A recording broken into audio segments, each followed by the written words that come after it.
রাসেলস ভাইপারের জ্বালায় অতিষ্ঠ হয়ে যাচ্ছি, চারদিকে আসসালামু আলাইকুম ভিউয়ার্স, আপনারা তো আমার এই বারান্দাকে অনেকবারই আমার ভিডিওতে দেখেছেন।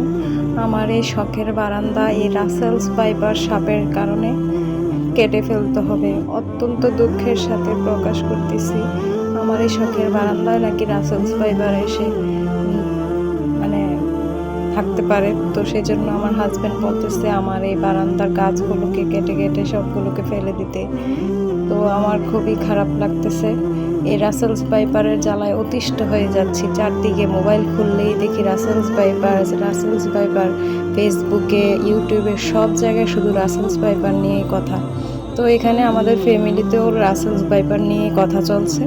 তো সেখানে আমার হাজব্যান্ড বলল যে এই বারান্দার গাছপালায় নাকি এই সাপ এসে পেঁচিয়ে থাকতে পারে, ছাদেও, আমার ছাদ বাগানের গাছও কেটে ফেলতে বলতেছে।